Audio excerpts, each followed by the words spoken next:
Magandang gabi, good evening, brother, sister. Ito ulit ako, punta kami sa Conan. Napaaga yung every weekend na bili ko ng mga cat foods. Pag-usapan natin ngayon yung tungkol sa Pilipinas, yung lockdown. Ang hirap ng dinadanas ngayon ng mga taga-Pilipinas, yung mga kawawa naman yung mga empleyado dahil wala silang pasok, wala silang pera, wala silang kita. Napanood ko yung video ng isang OFW na nakalimutan ko pangalan nagkukwento siya tungkol dun sa China, saan nagumpisa yung coronavirus. Talagang kailangan mag-lockdown para dapat sumunod ang mga tao para matapos agad. Kasi pag hindi sumunod, haba ng haba yang may extend pa yan. Huwag naman sana, kasi nga ang hirap ng ganyan. Biro mo, nasa loob ka ng bahay, pagkatapos siyempre bibili ka, okay lang sana kung marami kang pera. Tulad ng mga mayayaman dyan, pag magpapanik buying kagad sila, bibili sila lahat ng mga gusto nila.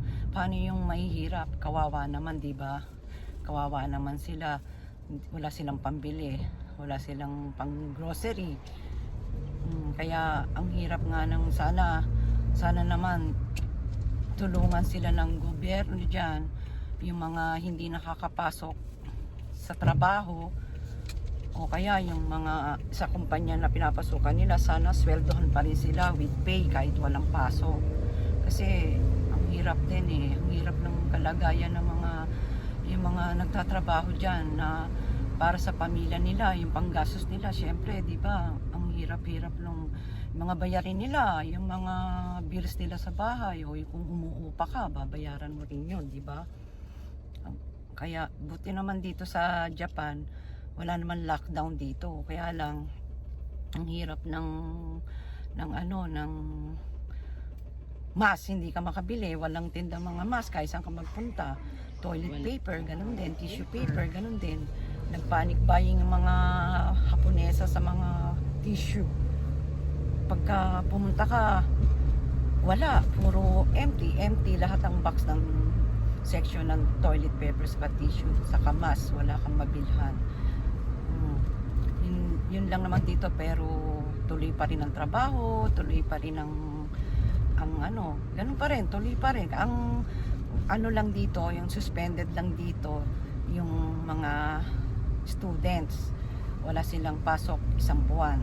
Yun lang. Sa Pilipinas, nakikita ko sa balita, naawa ako sa mga tao. Naawa ako, pero siyempre, wala akong magagawa. Matutulong ko lang magdasal. Siyempre, hindi lang naman sa Pilipinas, sa Italy rin, sa Italy, sa Europe, marami rin ding na nagka-virus. Sana matapos na yung epidemic na yan. Kasi kawawa naman ang mga tao. Lalo na yung mahihirap. Kita mo nga si Christopher De Leon, yung idol ko. Gusto ko yun kasi nung bata pa ako, lagi kong pinapanood ng mga pelikula noon, saka yung mga teleserye niya ngayon. Diba Christopher De Leon na yun nagkaroon pa ng positive pa siya sa virus kasi sa trabaho nga niya siguro. Dapat ng mga artista, wag mo nang kakamay-kamay, wag mo nang beso-beso kasi mahirap na. Biro mo na yun, mayaman na yun, may nakakotse, hindi yung nagji-jeep, hindi nagta-tricycle, hindi nagsasakay ng train. Pati si Senator Subiri, kita mo pero tinamaan pa rin sila. Kaya ingat lang, lagi lang tayong mag-pray na wag tayong pababayaan na matapos na yung ganyang kalagayan. Yun lang muna. Malapit na kami sa pinupuntahan namin. Mamaya uli. Nandito na ako. sa Conan ulit. Manimili lang ako ng konti dahil wala pang 1 week. Napaaga grocery ng mga kain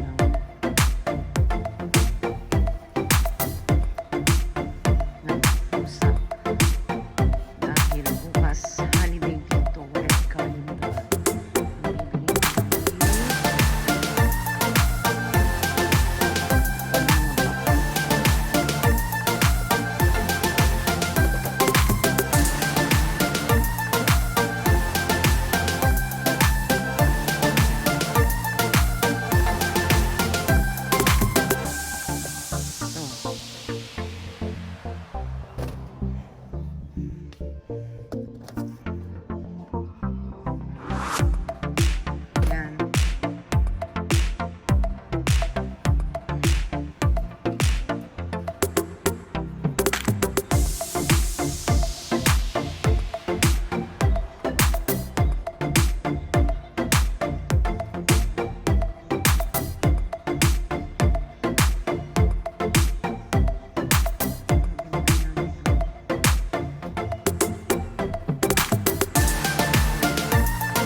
Parang nagsasawa na siya doon. Palitan ko ng panso o kanis.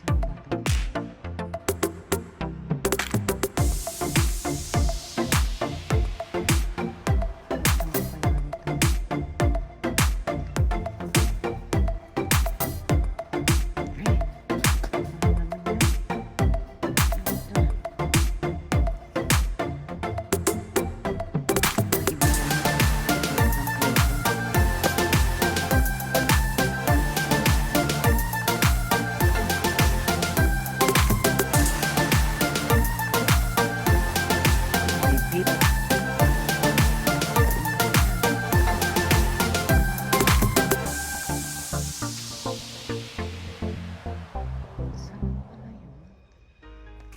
Isang flavor lang pala siya bago rin.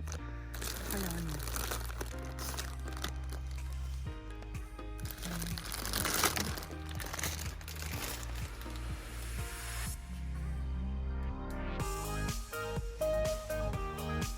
Mamaya na muna ha.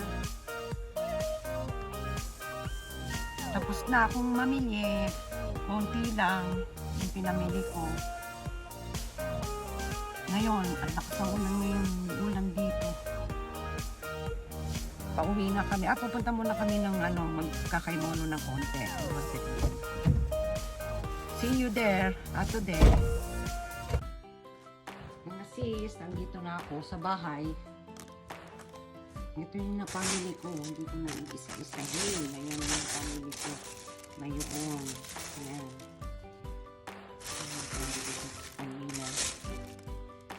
Yan.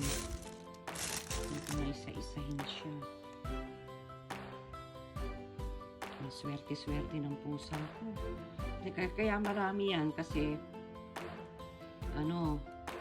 pusa rin ng anak ko, 2. Saka nagpapakain din ako ng pusa sa stray cats. Naawa ako. Yun. Yan na pamili ko.